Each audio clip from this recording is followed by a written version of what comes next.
Halo semuanya, video ini tidak diperuntukkan buat kalian yang penakut. Yang penakut skip aja, jangan dilihat video ini. Jadi di sekitar tahun 2015 itu aku menemani 5 temanku untuk pendakian Gunung Arjuna. Biasa kita sebut Gunung Lanang. Jadi aku membawa 5 temanku. Mereka mahasiswa dari Makassar yang pada saat itu mereka belajar di Kampung Inggris Pari Gede. Jadi perjalanan kita dari Pare sekitar jam 1 dan sampai lokasi itu sekitar jam 3 sore. Setelah kita selesai mengurus perizinan, kita memutuskan langsung melanjutkan pendakian. Pendakian kita tempuh selama 30 menit. Nah, selama 30 menit itu kita berjalan, kita sampai di pos 1. Dan ketika kita sampai di pos 1, kelima temanku ini kaget. Lah, kok sudah sampai aja? Terus mereka saling tatap-tatapan mata dan sambil tertawa.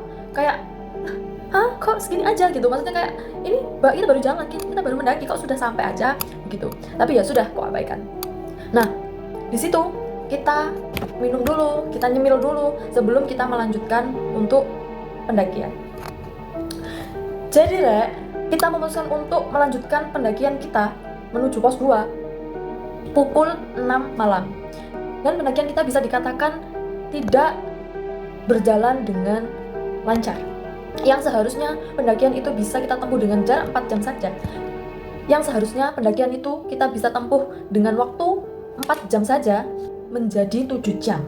Dan pendakian kali ini tidak berjalan dengan lancar, teman-teman. Jadi aku di situ sudah merasakan, waduh, ada apa ini gitu kan. Tidak biasanya kita mengalami kejadian yang baru berangkat aja udah banyak rintangannya, mulai dari logistik kita yang hilang, terus teman kita kena hipotermia, dan gongnya adalah kita disesatkan selama 3 jam. Jadi kita selama 3 jam itu ternyata jalan tapi muter-muter aja di tempat itu, muter-muter lewat lagi, dan itu berjalan selama 3 jam. Yang harusnya dari jam 6 kita mulai pendakian, jam 9 malam sudah nyampe di pos 2, itu kita nyampe di pos 2 sekitar jam 12 malam. Jadi kita memutuskan untuk mendirikan tenda karena badan juga sudah lelah begitu ya. Setelah kita mendirikan tenda, kita beristirahat, lalu sekitar jam 2 dini hari, salah satu teman kita berteriak minta tolong karena temennya ini kena hipotermia. Jadi menggigil sudah bener-bener, aduh gimana sih orang kalau kena hipo di gunung gitu. Pas ketika itu langsung meluk dia untuk menghangatkan dia, dan salah satu teman kita itu bikin teh waktu itu. Di saat itu aku berpikiran, aduh begini banget ya perjalanan kita kali ini gitu, pendakian kita kali ini, dan sudah pikiran itu sudah campur aduk, takut gitu kalau temanku ini kenapa di sini, terus kita gimana, mau minta tolong ke siapa gitu kan,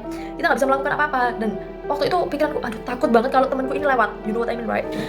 Jadi kita berusaha untuk memberikan pertolongan ke dia, dan kita pastikan dia fine. Akhirnya dia sudah mulai enakan, dia sudah bisa kita tinggal, kita kembali istirahat lagi. Dan masih menjadi perdebatan di dalam hati dan pikiranku ya, ini mau lanjut lagi besok apa kita turun aja sih ya, kok dari awal itu udah kayak gini banget gitu. Kerasa banget gitu loh penolakan dari gunung ini untuk kita melanjutkan naik ke atas begitu. Jadi selang beberapa menit setelah aku berpikiran untuk lanjut apa enggak, ini temanku terbangun, salah satu temanku itu terbangun, dan dia bilang ke aku, rasanya kok aku kayak mens ya, seperti itu. Terus dia nyeletuk bilang lagi, nggak biasanya aku datang bulan secepat ini, biasanya nggak di tanggal-tanggal gini. Ketika kita di gunung terus kita peka dengan sign gitu nggak sih, kayak pertanda gitu nggak sih, alam semesta ngasih tanda kayak udah nggak usah lanjut, turun aja gitu kan. Terus habis itu aku putuskan untuk istirahat dulu, aku berusaha untuk tidur sih ya waktu itu, karena memang jadi memutuskan untuk ngobrol sama mereka, bagaimana kalau pendakian ini kita berhentikan sampai sini, lebih baik kita turun saja demi keselamatan kita berenam begitu kan. Sepertinya kedatangan kita kali ini di sini, gunung ini tidak menerima seperti itu. Karena kan kedatangan kita kali ini itu tidak disambut dengan baik gitu. Alam semesta tidak welcome ke kita. Jadi mereka setuju dengan segala pertimbangannya. Dengan kita sudah disesatkan yang harusnya 4 jam kita nyampe, itu menjadi 7 jam. Itu wah, rasanya badan tuh udah kayak capeknya bukan main. Jadi kayak fisik kita itu merasa sangat lelah sekali. Bayangin aja, seakan-akan 7 jam itu jalan di tempat kita karena nggak nyampe-nyampe gitu kan. Lalu kita putuskan untuk turun kembali ke pos 1. Aku tahu mereka sangat kecewa waktu itu karena memang mereka sudah mempersiapkan pendakian ini di jauh-jauh hari begitu. Dan untuk menghibur mereka, aku ajak mereka ke suatu tempat yang masih di area pos 1 itu tadi untuk pergi ke kedung. Jadi kedung ini kayak semacam aliran sungai begitu ya, yang terbentuk oleh alam, dan kanan kirinya itu tebing. Jadi kayak ada lubangan begitu. Jadi seperti kolam yang kita bisa berenang di situ. Nah, di situ kita sempat bikin kopi, sempat nyemil bareng gitu kan, makan snack bareng.